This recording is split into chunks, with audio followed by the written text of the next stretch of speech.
And hell's coming with me, you hear? Hell's coming with me! Hello, everyone, and welcome to another edition of Real Estate Realities with the Rebel Broker. My name's Robert Whitelaw, and I am the Rebel Broker. Licensed real estate broker in the state of California.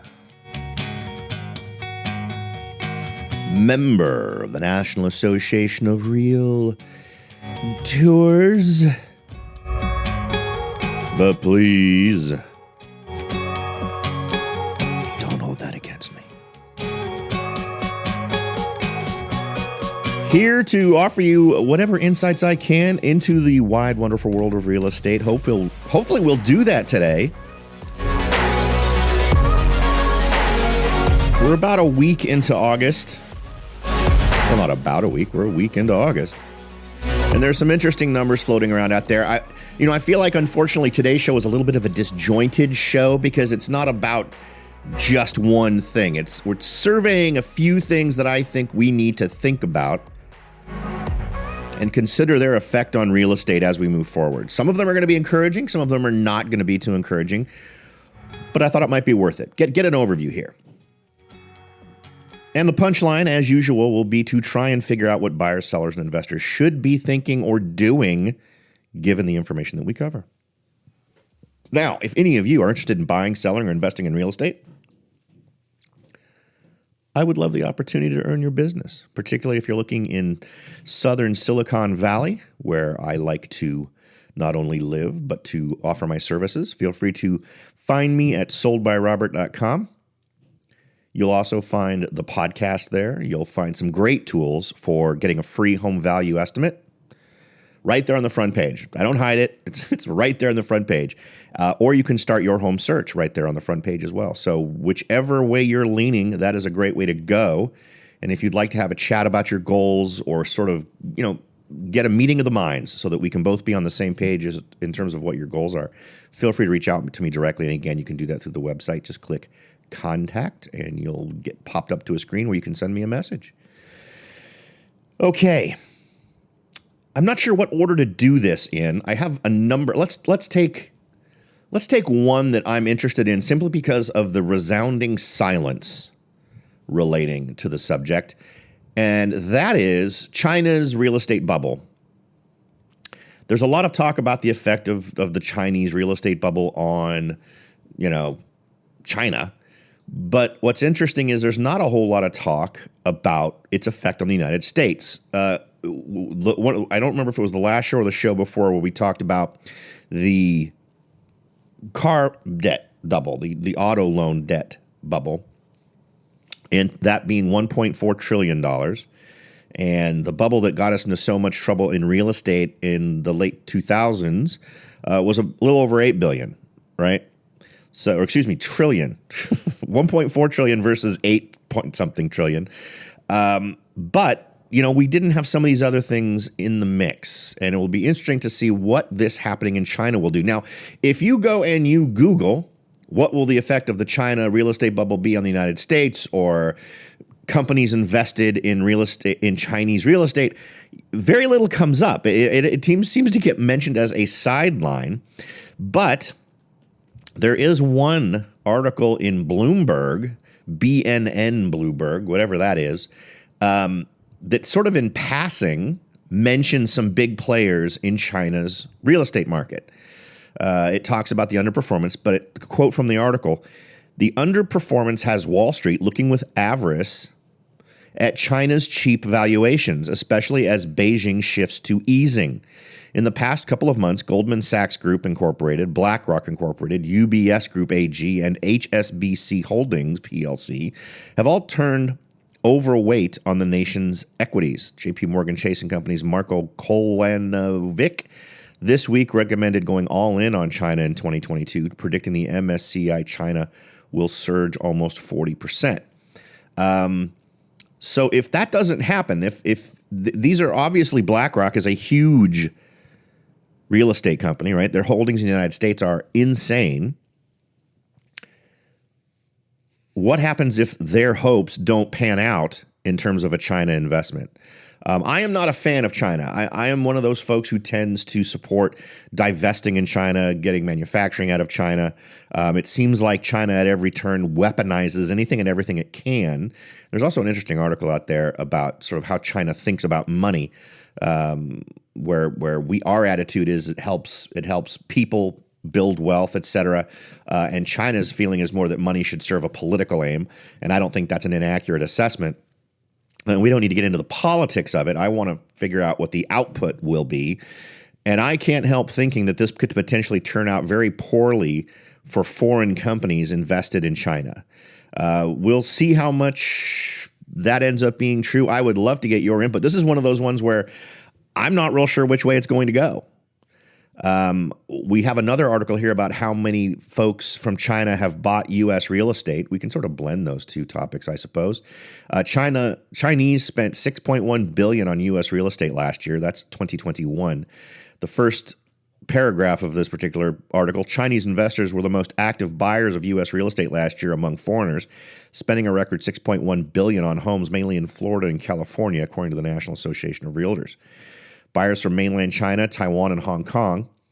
I'm not sure why they group well, I guess Hong Kong, it makes sense since China now controls that. But as you know, in my early real estate days, I actually helped an awful lot of folks from Hong Kong move out of the Hong Kong market in anticipation of China taking over. That was the company I worked for doing real estate was doing a lot of that. Let's see, buyers from mainland China, Taiwan, and Hong Kong spent an average of just over $1 million per transaction to purchase existing homes, with nearly a third of those deals, 31%, involving the acquisition of property in California. California was second. I believe it was a distant second, if I'm not mistaken. Distant by $1 billion. Canada came in second. Investors based north of the border spent $5.5 billion on U.S. residential properties. There's actually another article out there that's interesting in that there's an awful lot of Chinese buyers for farmland in the United States, which is more than a little concerning, I would say. Because there's also the concern that huge portions of those purchases may actually be state-sponsored, meaning the government of China is buying that stuff up through proxies. You're not going to see that happen. You're not going to see the United States buying Chinese real estate as an organization using proxies. That's not how we work, but it is how China works. So lots of weird stuff there. I think you'd need a panel of at least 5 or 6 people to unravel what's potentially going on with the Chinese market. But I think it is worth having on your radar simply because whenever someone is ridiculously quiet about something and what its potential effect in the United States is, particularly when it's something this big, I always get a little suspicious. So that's the tinfoil hat part of today's show, I guess, where I'm not saying good or bad things will come. I am simply saying I think we should all keep an eye on that. This all smells a little funky to me. So it's absolutely something I think we should keep an eye on. And if things go absolutely ballistic in China, remember, a lot of people's investments are wrapped up with some of these big name companies. And remember how that's one of the things that pushed us over the edge last time, in that the securitization of subprime loans ended up being things that all these retirement accounts, 401ks were invested in, and huge companies were invested in. And I'll tell you, I've had enough clients and I've had enough people in my family who have had to deal with China-related things to know that you simply cannot trust or anticipate what China will do. They are not a trustworthy business partner. I mean, talk to someone who worked at Cisco and China requires very funky stuff in terms of what you do with the Cisco hardware. In terms of companies in China stealing the intellectual property of other companies that are doing business in China. I get that everyone has that allure of really cheap labor in China, but I think that is offset by what you're going to lose in terms of intellectual property and the fact that you don't really control your supply chain, just really bad stuff. We could have another conversation about that. I think that's maybe far less real estate related, but I think the potential impact on our real estate market, I think, is worth considering there. So I just thought I'd throw that one out there. Now, the next one is sort of another slice of the real estate softening pie potential. This one is from CNBC. Title of the article is Where Companies Say They Will Cut Budgets First in a Softer Economy. And regardless of what the headlines say, whether we are officially in a recession or not, which is really a kind of a goofy debate, the financial realities on the ground are causing corporations to make more cautious decisions. So when that happens, where are the areas where they're going to cut their budgets first? Now, what's interesting is, my understanding is that typically with big companies like this, they'll be looking at product managers and project managers and a lot of people who exist between layers of things, right? Particularly in high tech. Given the realities that we currently face in a post-pandemic world where tons of companies have learned they can embrace a different model of getting work done that would save them tons and tons of money. And what is that? Working from home, right? Working from home or working at home more. Whether you are someone who now can work from home 5 days a week, or maybe it's a hybrid model where you come in a couple of days a week or 3 days a week. These are all things I'm hearing about happening all through Silicon Valley. So with that being a reality, your eye as a CEO or a CFO or looking for ripe places to make cuts that may not impact headcount would be real estate, right?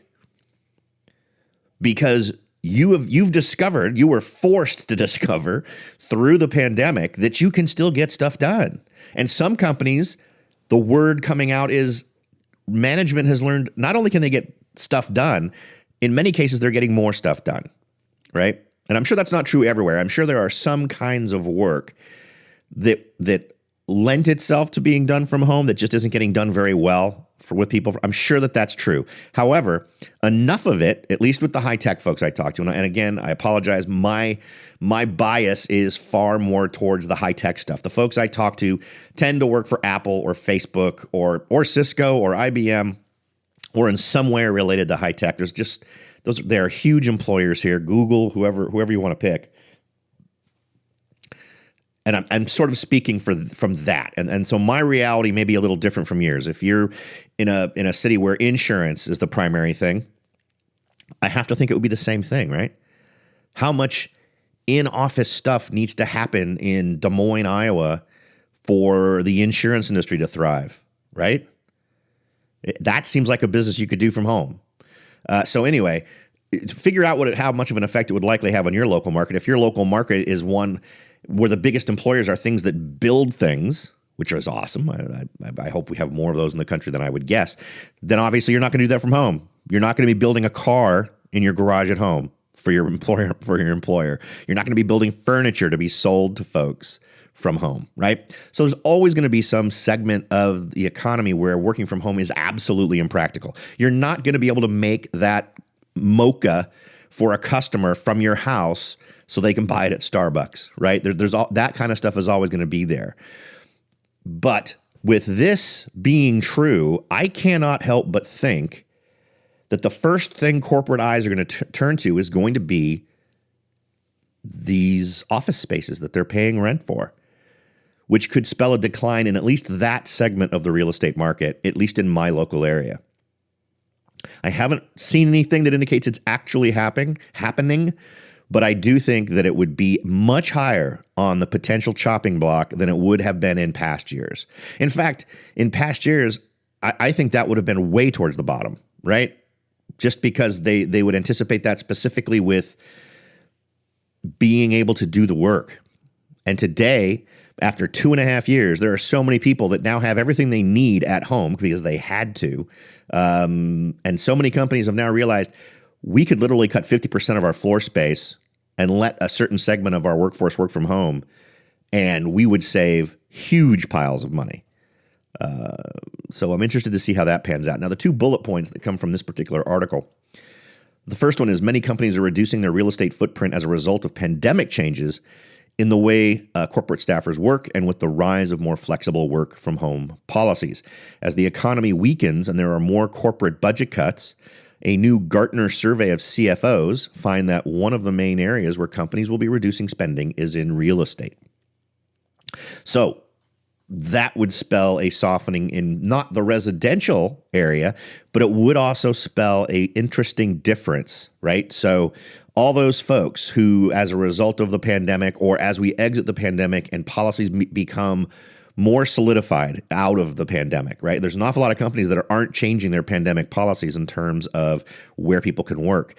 It would de-emphasize, as it has so far, urban buying and allow folks who want to live suburban do so, particularly if they only need to go in a day or two a week, right? Because now you can say to yourself, well, I'm willing to drive that extra 20 minutes if I'm only doing it a couple of days a week. So affects commercial real estate, but then also potentially skews residential real estate markets in an interesting way, a way we've already talked about before, but makes it more of a permanent thing where folks are, as it becomes permanent, different companies, different people are going to embrace the idea. Folks who were concerned that post-pandemic reality wouldn't continue with what they were doing during the pandemic are now finding that a lot of these things are being carried on post-pandemic, and they have more faith that it's going to stay that way. So they're maybe more willing to move further away from the urban center. All right. Next, unemployment. Now, unemployment, according to the numbers, is doing well. 528,000 jobs, 3.5% unemployment rate. Total non-farm payroll employment rose by 528,000 in July, and the unemployment rate edged down to 3.5%. The U.S. Bureau of Labor Statistics reported on, I don't know what date this was reported, but it would be very recently. I see August, but the date on this is, so it would have been reported last Friday. So definitely interesting. Both total non-farm employment and unemployment rate have returned to their February 2020 pre-pandemic levels. And I think that's a great milestone to measure by in terms of what was unemployment before the pandemic started. And that makes sense to me. So that is good news. But as we all know from the definition of a recession, if we assume we're heading into a recession, if we're going to see companies start to move to compensate for a downturn, will what we talked about before offset layoffs? I think that's an interesting part of this that's never really been in play before, because I think it will. The savings that they enjoy from real estate may offset what would have normally been plans to do layoffs. So we'll have to see how it goes. As we head further and further into 2022 and then eventually into 2023, we'll have to see what happens with unemployment. But if things continue to deteriorate, it would make sense to see at least a slowing of hiring and potentially a bit of an increase of that unemployment rate. I think historically we've always thought that under 4 or 5% is considered quote unquote full employment. I also know that number has been played with in the past in terms of how unemployment is calculated. But at a 3.5 of what we currently consider to be unemployment, I think that's a good number. I think we should be happy about that number right now. All right. And then I have a second article on the same topic, so we don't need to review that one. Next is another article on I don't know why I didn't cover this one at the beginning with the rest of them, but this is a real estate and banking crisis in China article. Maybe there was just something specific that I liked in this one. Do I have any highlights on this one? While not getting much attention by the Western media, maybe that was it, the fact that no one's covering it. A financial crisis is building in China. What's the date on this one? Yeah, it's recent, which could possibly lead to the collapse of the Chinese economy and either the end of government rule by the Chinese Communist Party or a sudden military adventure by the CCP in an attempt to distract the Chinese people from the financial crisis inside China. And that is exactly why I wanted to read this. This is one of those scenarios where a lot of the things we think are that we expect, that we just assume, just aren't true in the CCP. Like, for instance, right now there are people who are refusing to pay their mortgage. Well, that's not going to work very long, right? The Communist Party owns everything. So if they simply decide that, well, if you're not going to pay us, we're going to force you to pay, they'll simply seize the assets, right? It's just a question of of doing it, deciding to do it, and they have the authority to do it. They're a totalitarian style government, and they can do anything that they want to do. For those of you who remember Tiananmen Square, that they don't even allow those words to be said on their social media. They don't teach about it in school. No one who wasn't there probably knows much about Tiananmen Square. So the level of control here is a little bit crazy, but there are still negatives to their economy that psychologically, if they want to distract someone from bad things happening in their lives, they can simply say, here's a war. Those are the folks we're going to attack because the reason why your life stinks right now is because of them. That's not an unheard of thing, right? That's frequently how wars start. And how would that affect us, right? If it ends up being a Taiwan thing. And again, I realize this is a real estate show and getting into geopolitics is a little out of our wheelhouse, but we can anticipate that potentially having a huge economic impact on the United States. Let's see. I think it's one. That's also this is an article that was talking about how they regard money, which I thought was an interesting point. The Chinese Communist Party came to power by promising the Chinese people a higher standard of living.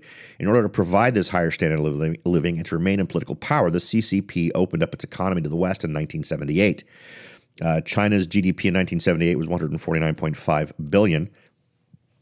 After China opened its markets to a free economy in 1978, the growth rate of the Chinese economy was nothing short of phenomenal.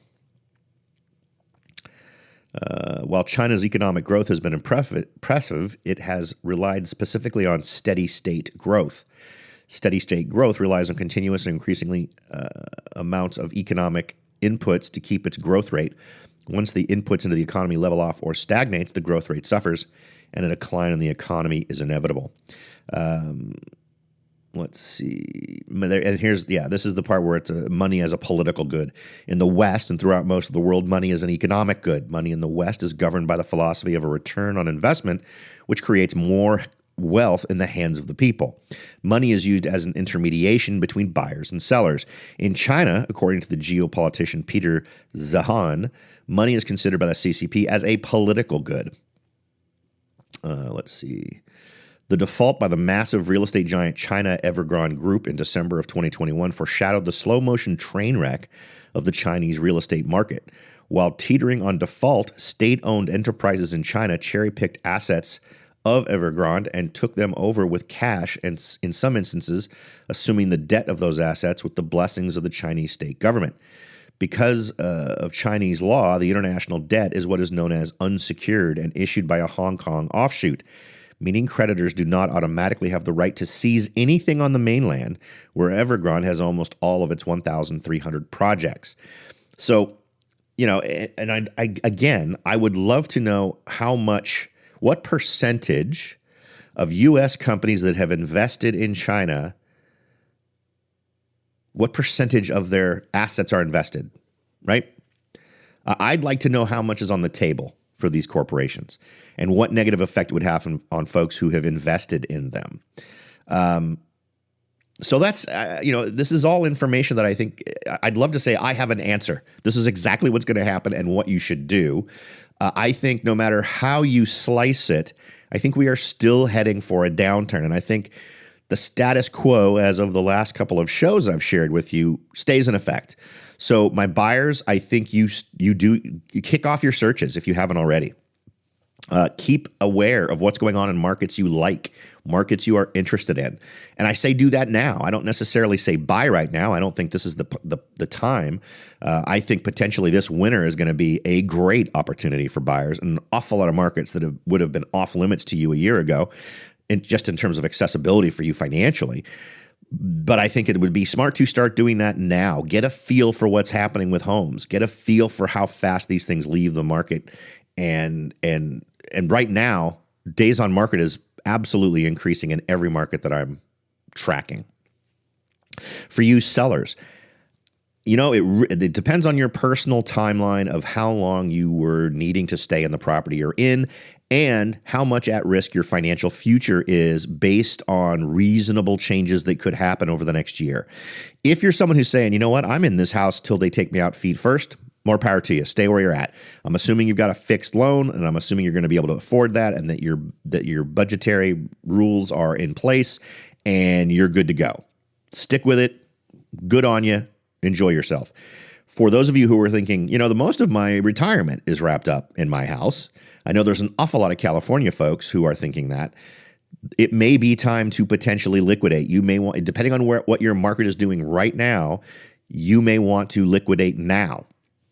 It's going to depend on where you're located. There are areas that I serve where I would say, yeah, go ahead and do it. And Red, you need to do it now. Or I might be able to say, you know what, you've actually got a little time. This is a market that's going to stay in very high demand, and I don't think you need to be in as much of a rush. And then also, it's going to depend on your window of time. I think if you're thinking, well, in 5 or 6 years I'm going to do this, well, great. Then I wouldn't jump the gun now based on a plan that is as far out as 5 or 6 years. But if you were a year away from your plan, and it needs to happen in a year for whatever reason, like you are no longer going to make money a year from now because of your retirement plans, which may no longer be true given what's happening with the stock market, right? Then you may need to accelerate that. And for you investors, same advice as I would give to my buyers. If you're not already running searches, and I clearly I would assume anyone who's an active investor is still doing that, I would start looking at those. And if you're an investor, I would also reevaluate your current investment strategy. Flipping, I think, could potentially still work in an upcoming market, but it tends to be less useful. Now, I know an awful lot of flippers who have always just relied on market momentum to help pad your profits, meaning you buy a home, you remodel it, and you sell it again. And even if you'd done nothing because of the way the market was working, you'd make another $10,000, $20,000, $30,000, right? So the momentum of the market was carrying a lot of your profits into the future. And then, of course, if you're doing a remodel, you're hopefully spending less than you're going to make based on the work that you're doing to the home, plus whatever the market was carrying. I think that you as an investor need to start thinking less in terms of the market carrying your profit forward and more, let's assume that whatever I purchased the home for in its current condition stays flat, and I have to count on just my changes to carry my profit forward. Just from a math standpoint, I think that's a more rational way to go now. I think you will still potentially make something if you buy, and let's say it takes you 2 months or 3 months of holding to get the home ready for the market again. I think that's a reasonable thing, but also if you're doing it, also think of timing. I think that our seasonal issues are going to be in play this year, and I think this winter is going to be super soft. So if you're thinking about doing a flip or an investment, I potentially would say go with a hybrid model. By that I mean you're someone who likes to flip. You don't like buying and holding. I would suggest you start, if you're doing it right now today, I'd do a buy and hold. I'd let it rent out for either. I'd maybe do, say, 6-month leases, reevaluate in 6 months, and do as little as you can in order to do that rental, right? I wouldn't go in there and do your full-on remodel, but I would bring it up to snuff for rental to make it an attractive and competitive rental, and reassess. I would say either do a 6-month lease, or if you're comfortable with it, a year-long lease, and just move forward with that. Now, my local market rents are still up, and right now they're actually up in many cases more than home prices are. So I think that represents a super safe mode for you. But if you just don't like to hold, consider it a temporary action, right? Something that you're doing you're reassessing on a regular basis. So maybe every 6 months, every year, whatever, to determine when you want to try to sell the property and pull your money back out. What else? Anything? I think that's kind of it. There's so many different balls in the air, whether it's what's going on with recession, what's going on with inflation and interest rates, or what's going on internationally that could potentially poke our economy. These are all things that obviously I can't anticipate what China is going to do, because that is absolutely 100% very human controlled in terms of what does and doesn't happen. And here's the other thing that creeps me out about China. You can always count on good news being overblown and bad news being tweaked downward to look better. truth is a hard thing to get from China, regardless of what you're talking about. So, however bad they admit, because remember, they absolutely control the numbers. They create numbers in a vacuum and just throw them over a wall for the rest of the world to look at without us really having any way to verify it one way or another. It's a closed system. So always count on them being tweaked in the direction they want. Bad news won't be reported as bad as it is, and good news will be reported far better than it is. So given that, if you hear something that makes you think, well, things don't sound like they're going to be that bad, it sounds like things might be okay in China. All right, well, take that and multiply the potential badness by 2, just to be safe, and then come to your conclusions, because I think that's more of a reality. If people are saying things are bad in China, they're worse than that. Right? Okay. And again, the question is just how much will that affect us? And a huge amount of that is, how does that affect supply chains moving forward? Because obviously if things can't get here that we rely on to do manufacturing on our side, potential manufacturing jobs start going away. How invested are big companies that our citizens are invested in, whether they know it or not, right? You may be invested with Fidelity and have all of your investments there, but their portfolio is likely going to include these companies that would be negatively affected by a downturn in China. Okay. I think that just about covers it. Well, one more thing. I wanted to do I saw a quick note that came across my desk about interest rates having gone down below 5%. So I decided to do a quick check. If you go and check on interest rates in my local market being Morgan Hill, and you assume an average purchase price of $1.2 million with 20% down, yes, I am seeing interest rates being offered at anywhere from 4.75% up to 5.962%. What's interesting is I'm not seeing dozens of options. Normally when I do this, well, it's also because I'm only looking at 30-year fixed. This is straight up 30-year fixed. So, and I do my search over at Smart Asset when I do these. So keep that in mind. And I still strongly suggest that you go with a fixed loan. I don't see a downside to it. Obviously, the payment's going to be more. But if things adjust, if interest rates go down, you can always refinance and take advantage of a better rate. So I'm still suggesting that you go with a fixed rate loan. I would hate to see you in a year or 2 years or whenever your rate readjusts in an adjustable rate that suddenly you can't make your mortgage. That would just be horrible. So, all right. I feel like we've covered it. The goal always is to leave you with more information on the table than you've invested in time. I sure hope we've accomplished that. Thanks again for listening, and I'll talk to you all next time.